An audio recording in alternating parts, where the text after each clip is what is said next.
is. What? It's the last day of the 29th. month.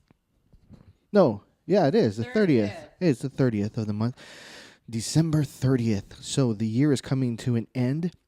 2017 is almost in the books, and we're approaching 2018 very quickly. So this year actually went by pretty quick. I say that every year, but for some reason this year felt like it was extremely quick and went by in the blink of an eye. A lot of things happened. Maybe that's why. I don't know. So how was your 2017, Ollie? Crappy. Why? Just 'cause. Just 'cause? Personal. Oh, yeah. A lot of bad things and a lot of good things happened this year. But what's the word? What doesn't kill us makes us stronger? Is that a saying? Something like that. 60% truce is what I deal with here. 40% bullshit, 60% truth. So. No. Yeah. No? 60% bullshit. Oh, it's the other way around. 40% truth, 60% bullshit. Yeah, that sounds about right. So the status of LBS as we come into the end of the year is the gym is going well. No new equipment purchases this year. I thought you said no one cute. No one cute? That's what you just said. Everybody's cute at LBS, especially you. But ha ha ha. So 60% bullshit, 40% truth. 60% bullshit, 40% truth. Remember that. All right. So that's how we roll with that. Ooh, so football. Let's talk about football real quick. No. Yeah. This is yes, about because the Eagles are heading to the playoffs. Yes, that's big time. That's big time. But we are rolling into the playoffs with a backup quarterback in Foles. But he's one of the best backup quarterbacks in the NFL. Hey, there's this commercial that they've run during the NFL season, the entire season, and it's with Matthew McConaughey, and it's the Oldsmobile commercial. I don't know if you've seen it. Have you seen it? No. Okay, so there's this point where he's in his house and he's getting ready to go out, and he's staring in the mirror, and there's this point where he gets into the car, the Oldsmobile SUV, and he's just about to press the start button, and he's got that slight pause, and then he presses it. That's a badass commercial. Matthew McConaughey is a badass. It makes the point of that. I don't know. It just reminded me of that commercial because the marketing geniuses over there at Oldsmobile. Wait, what reminded you? The NFL, because they play it during every NFL game. So if you're listening to this, you know what I'm talking about. And for our video people, if you're watching on the YouTubes, I'll try and put the commercial somewhere right here so you guys can see what I'm talking about. It's that slight pause. He gets into the car and then he hits it. It's just bad. Yeah. So it makes you want to buy that car. So I don't know. Yeah. No, you got to watch the video. It's pretty badass. Marketing geniuses at Oldsmobile. We have these we break our members up into groups. Like a morning crew. Not on purpose. Not on purpose. It's just that's the times they come to the gym. Right? So we have our morning crew. We have a afternoon, or I should say mid-morning to mid-afternoon crew because they're literally there for 3 or 4 hours. I call them the powerlifting crew. Right. And then we have our night people. You don't know them. And sometimes the afternoon crowd turns into the night crowd because they just stay at the gym for 5 hours. It's amazing. Well, when they have to lift a lot of weight. Right. And, I mean, it's not only lifting weight. It's just hanging out, the community of the gym, talking, cheering each other on, that kind of stuff. But anyway, our morning crew people, they're a bunch of these badass girls. And they're not necessarily powerlifters, CrossFitters, or anything. Right. They're just looking to get strong and get fit. Get better. and learn. And yeah, definitely learn. But they're a bunch of badasses, and uh, they're Amazing. increasingly amazing us at what they do, and the gains that they've made over the past few months here. Ugh. I don't even know how long we've had them already. Geez, I don't know. I don't know either. It's been a while. But they're making strides and gains, getting stronger, and they're getting excited about getting stronger too. You can see it in them when they hit a new PR, and they're always anxious to, once they've hit that PR, to come back and make a new PR to destroy that old PR. Which is cool, because if you're not getting better, then why are you doing it? Right? So, which brings me to like the they're all girls, right? In the morning. Well, The topic of women lifting. they're not all girls in the morning, but majority of them are girls, and I wanted to Majority of LBS is girls.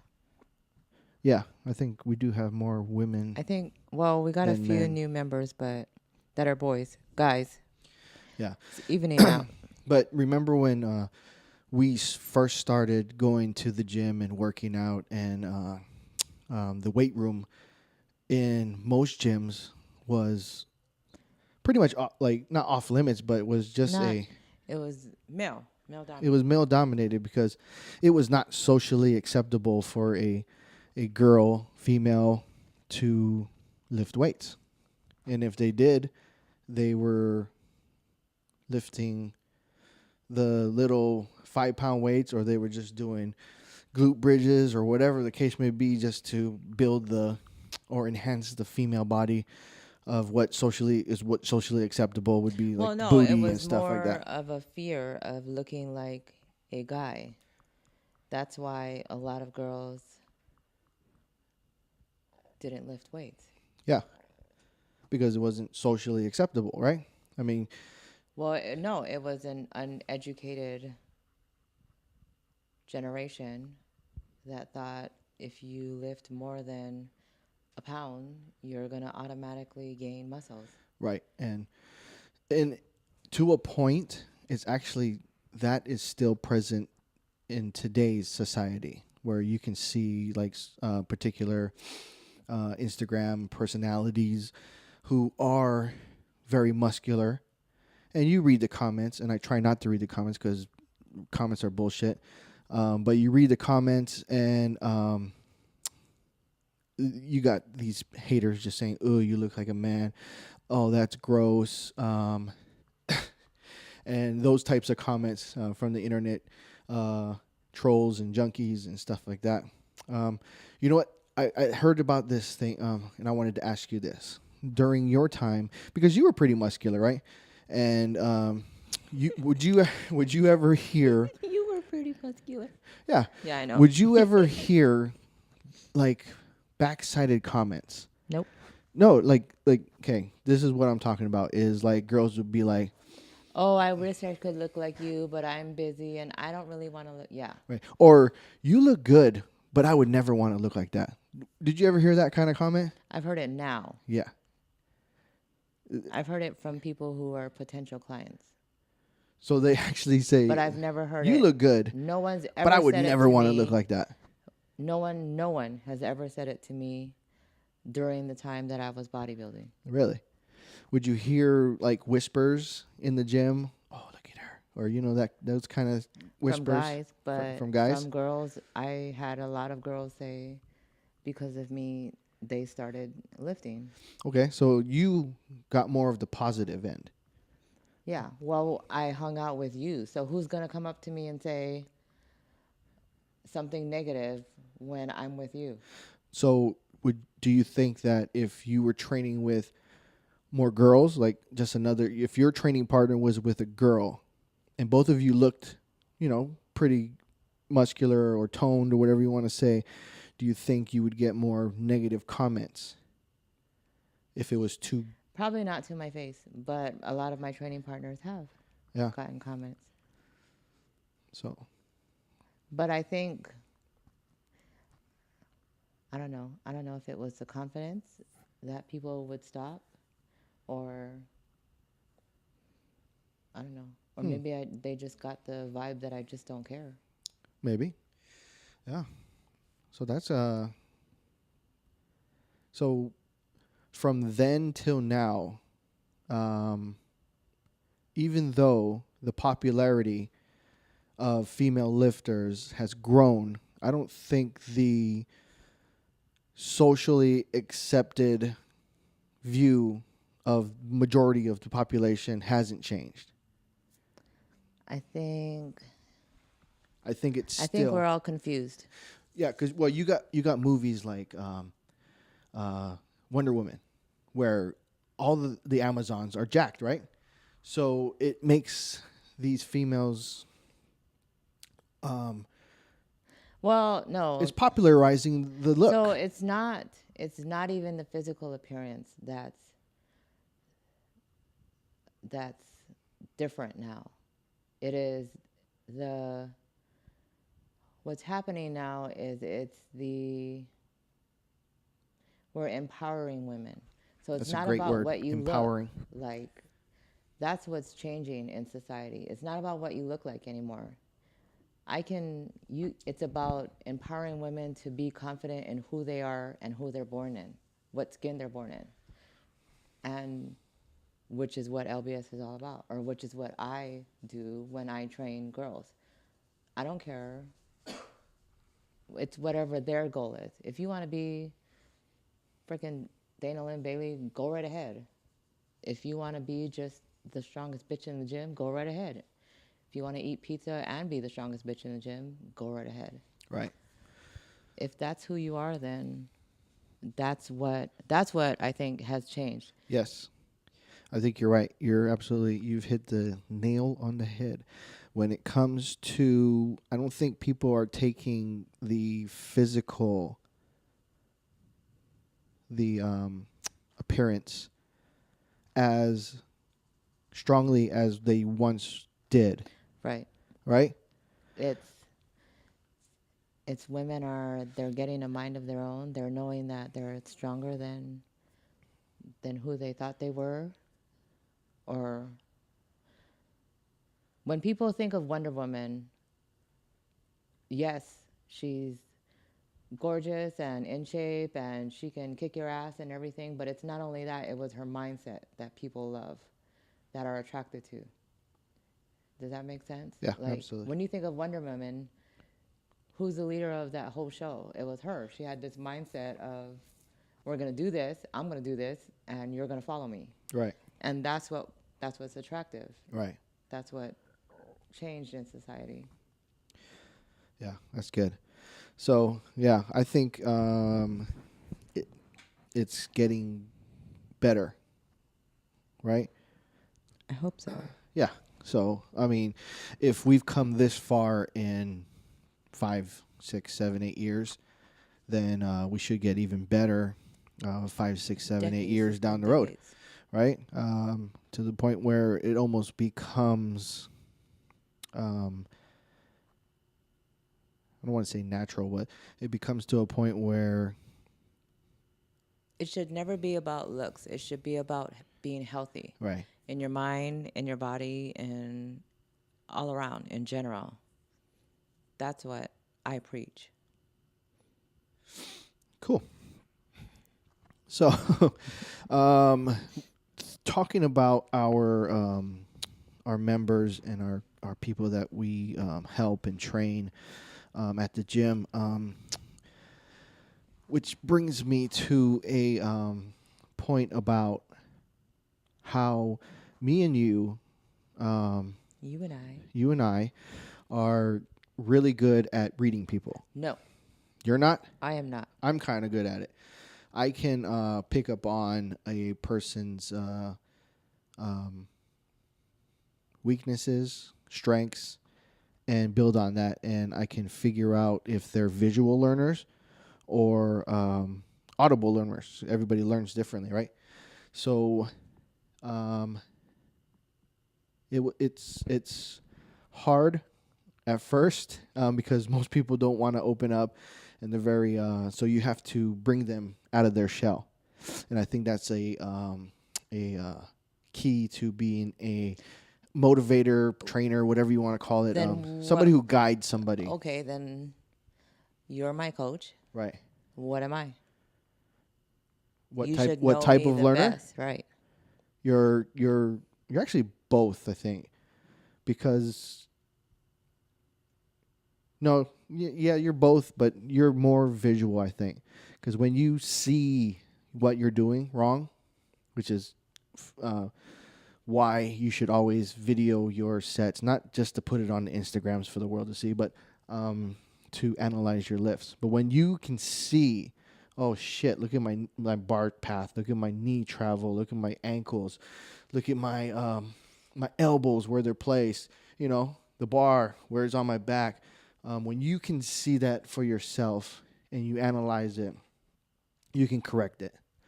And then some people will correct it for a few lifts and then they'll revert right back to their old. So for you, you're visual, but you're also audible because you listen to cues during your lift, right? Like if I tell you tight, if I tell you elbows, if I tell you hips or whatever, you'll activate those things. So do you, as a trainer, are you able to identify weaknesses in your clients? I can identify physical weaknesses. Yes, anybody can identify a physical weakness in a client, but figuring out how they learn and how they react to things is the difference, is the hard part. Some people don't like criticism. I don't like criticism. I mean, I like it, but I also think I know it all, so I get upset. Right. Some that's a beautiful point because some people love an audience. Some people Right, don't and love I an don't. audience. Right. So some people love being yelled at. Some get people that like the shit hype up. man. Some people love the hype man. Some people want quiet. Some people love silence. Some people need earphones. Some people need music. Like myself, I can actually lift with no music at all. It doesn't bother me because actually when I'm lifting, I don't hear anything. So even if somebody's yelling at me if I'm grinding something out and somebody's yelling at me or whatever, I mean, it's cool because, it brings a feeling out in the whole entire gym. But me personally, I don't hear nothing. I can't hear you telling me anything. I kind of zone out. I think, yeah. Well, now you're talking about powerlifting. Powerlifting is different for everyone. Right. So some people feed off of that adrenaline rush of getting the hype, I can't stand powerlifting meets. Powerlifting to me, it's very emotional. It's it's it's a big fear. It's something that you never thought you can do, and it's facing your fears. So when I get more eyes on me, that's a lot scarier because you don't want to fail. Nobody wants to fail in front of people. Right. So it's very intimidating, and it's very what is it called? Psychological. Yeah, that's what it is. Yeah. And you're very confident in your lifts or who you are. Because I don't give a shit what people think. Right. And I'm not that I give a shit what people think, but I give a shit about me failing. No, I I'm hate failing. very hard on myself. Right, me too. And if I'm hard on myself, I doubt myself. But as for an outside influence, I don't give a shit. I really don't care what other people think or say.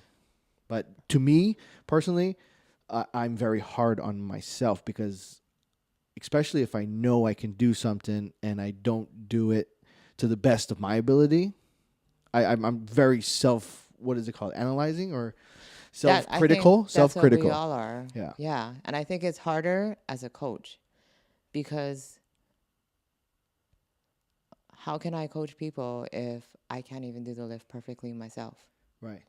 What makes me an expert? You know, it's like how we always joke around, those who can't teach. Those who can't teach, and that's not true with us because I practice what I preach, practice what you preach, but I'm just as and intimidated as anybody else. and things that we don't know, we are very open and say we don't know that, and we will not teach you that because we don't know how Right. to do that. Like Olympic lifting Correct. We will dabble in Olympic lifting, but I or will never try to CrossFit teach or anybody. never. I might look at somebody's lift and say, "Hey, maybe you want to try this or something." But as far as a putting a person from zero to snatching 300 pounds, no, that's not happening with us because that's Now, something here's that we don't a know. question regarding reading people. Do you see a difference in training between a female and a male? Female, no, female and male. No, I mean, as far In as reading people, exercises and strengths, obviously, there is a yeah. difference. But I treat both the same. But I know, like how I said, there's people that you can push, and there's people that you kind of got to No, so what I'm saying coddle. is there a difference There's in absolutely. training? Yeah. Well, I think it's age. Nope. You don't think it's age? I think with I everybody noticed a that I've different. trained, it's not even age. I believe it's emotional. Emotional, but I noticed that when I'm training a 15-year-old, 14-year-old, it's different. It's different in my approach to him or her in trying to get them to do what I want them to do. Because it's emotional. Okay, right. It's emotional.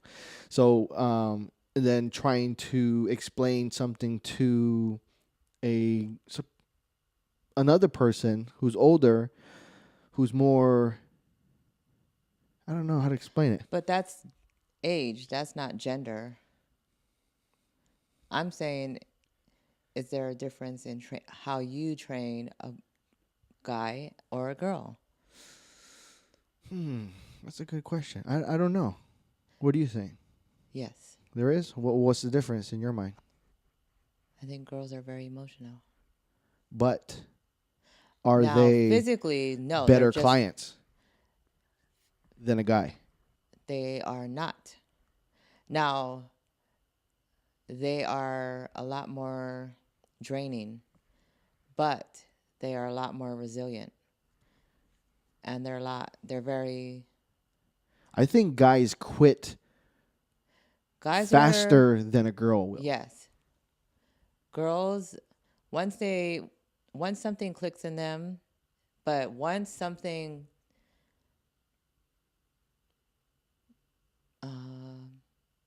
affects them, positive or negative, it affects them for the rest of the everything. I don't know if guys are like that because I train majority girls, but I've seen it.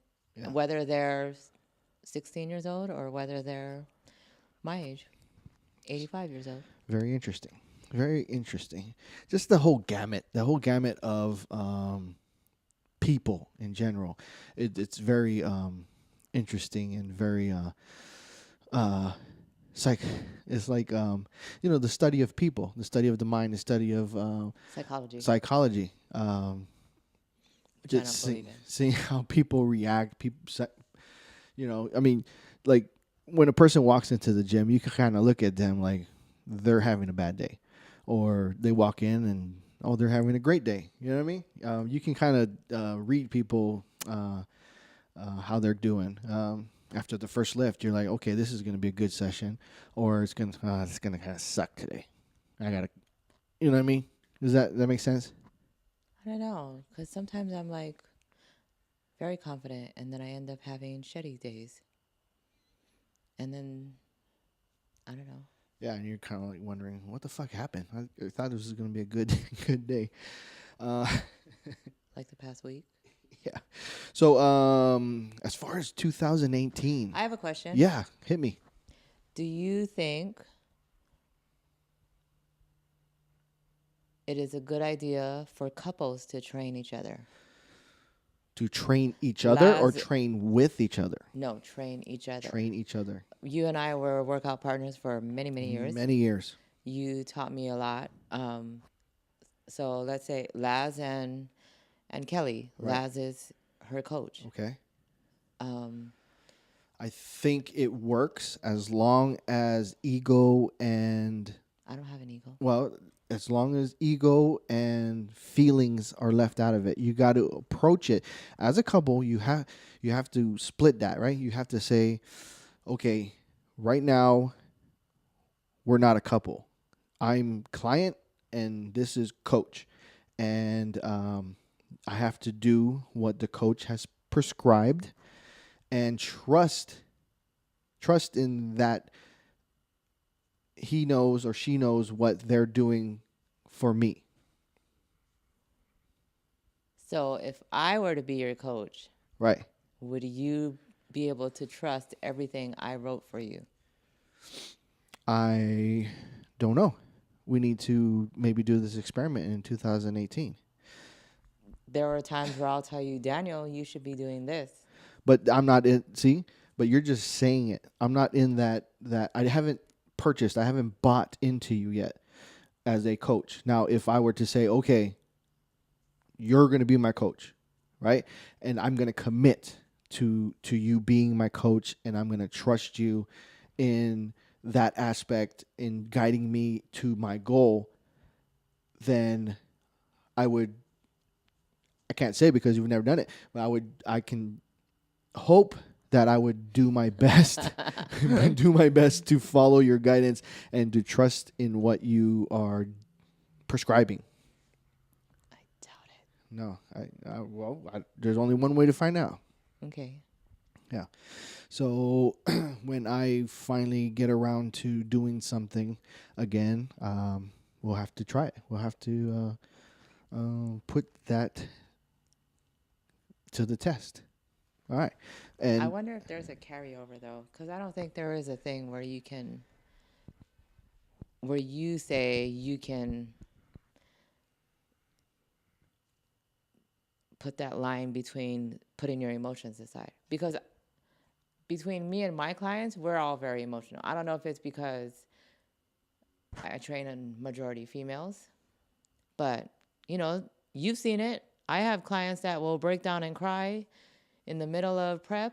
Yeah. I have clients where we talk about everything. Right. No crying in the gym.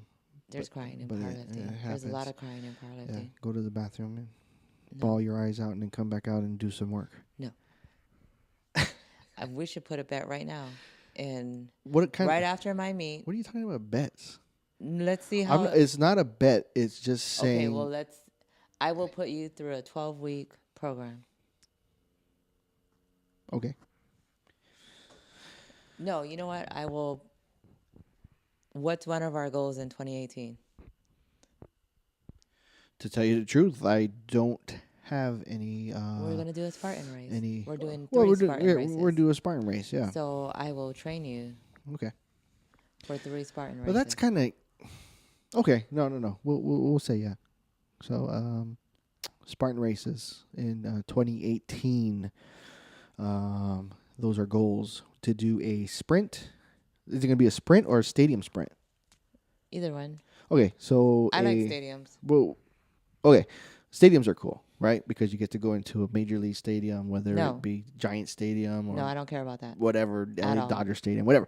But we'll do a stadium sprint. What's the next one? A super. We did that. And a beast. Yes. So, we'll start planning on that for 2018. Do you think, which is harder, training for a powerlifting meet or for a Spartan? Definitely a Spartan race. Really? Absolutely. Why? Because it requires a cardio endurance to be able to run from a 4-mile sprint or a 12-mile super or a 15 to 18-mile beast. That is cardio endurance. And for a fat ass like myself who's weighing between right now 270 and 280, I can fluctuate between those 10 pounds on a daily basis. That is not easy. So in order for me to, we're definitely starting with a sprint, but I'm going to make a conscious effort to eat better and to drop for the sprint, at least get down to maybe 250 and then continue on from there. Maybe get down to 220 for the super and whatever. Maybe stay at that weight. I think that's pretty lean for me, about 220. Yeah. Yeah, that's really lean. So be around there for both and pick up my miles in my running. Because the obstacles, they're not hard. They're hard. They're not hard. The running isn't hard. It's the running, the cardio endurance of running that long, that hard. And we're not going to do any of those during the summer because... What? I love... No, we're going to die. I'm not going to die. We're going to die. Jesus. Well, for those of you that don't know, we did a sprint. No, we did a super in 2016. 15. Was it 15? Yes. Okay, 2015. And it was up in Diablo Canyon. And it was terrible. Wait. It was hot. People were being flighted out.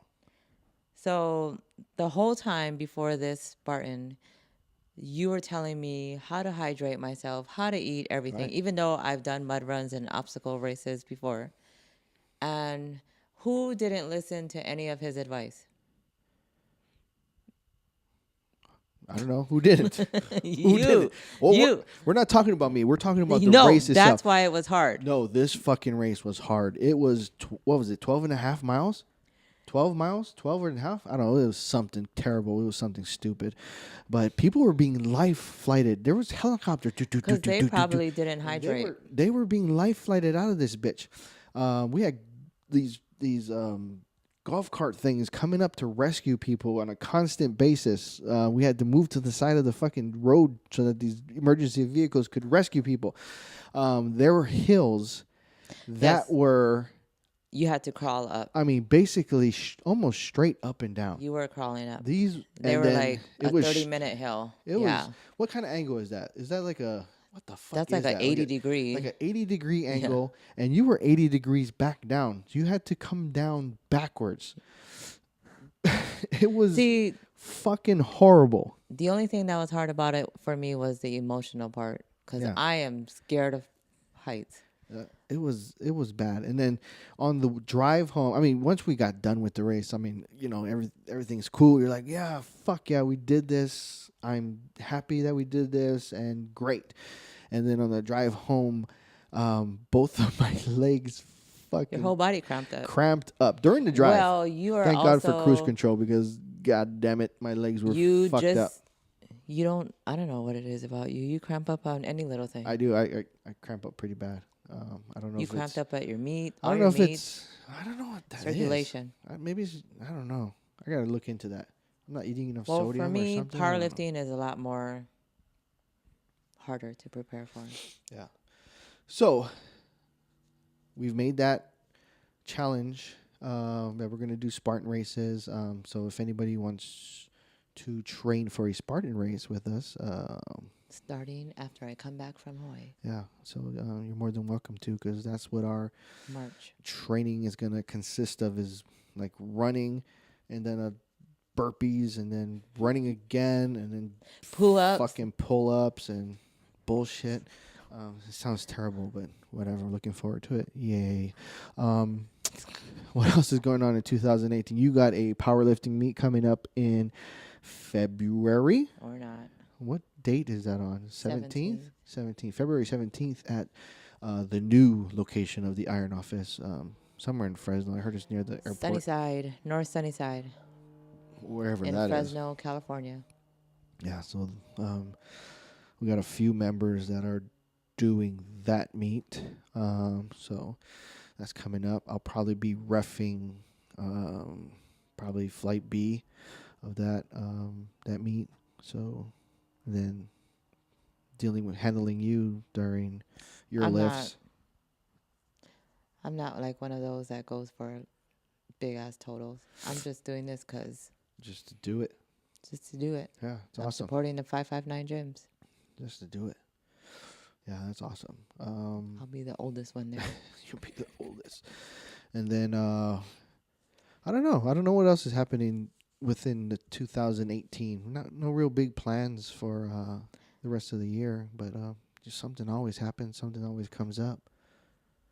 Hopefully, new and exciting things will be coming down the pipeline. We're gonna try and pump out more of these podcasts. We're gonna try and pump out, I don't know, maybe a video vlog on YouTube. I don't know. We should ask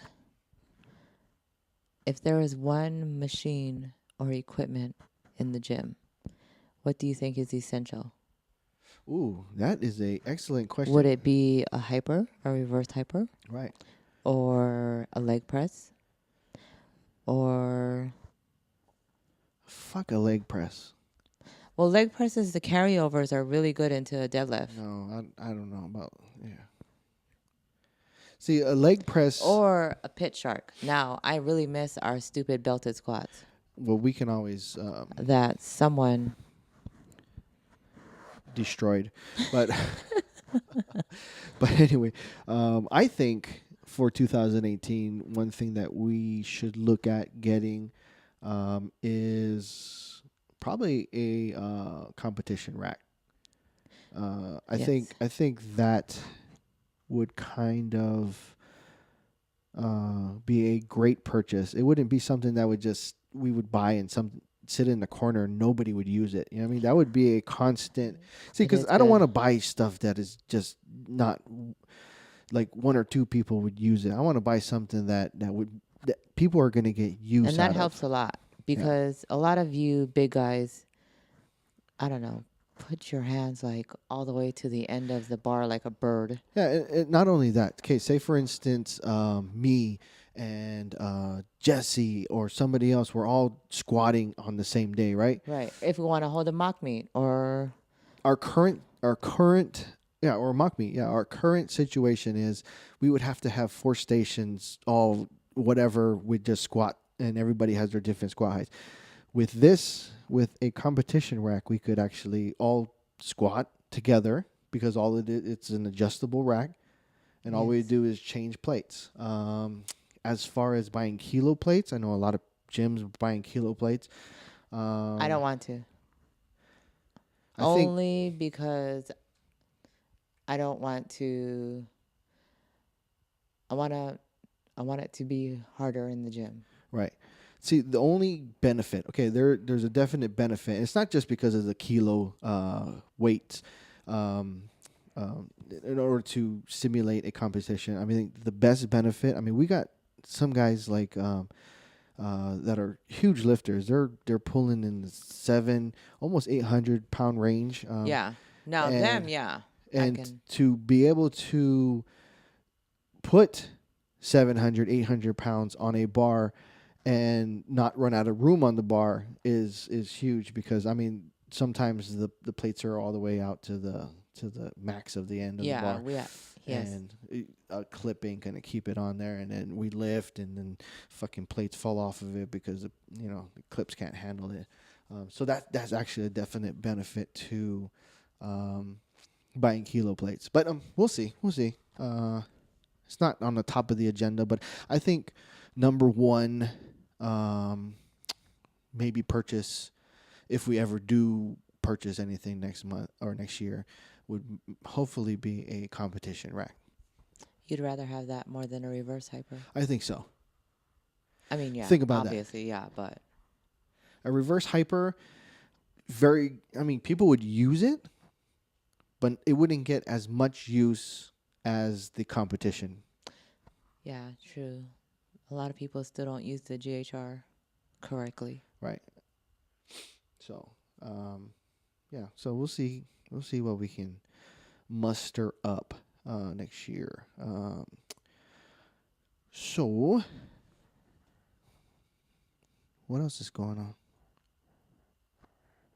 Nothing else is going to be happening in the 2018. I guess we're just going to play it month to month, day by day, and we'll see how it goes.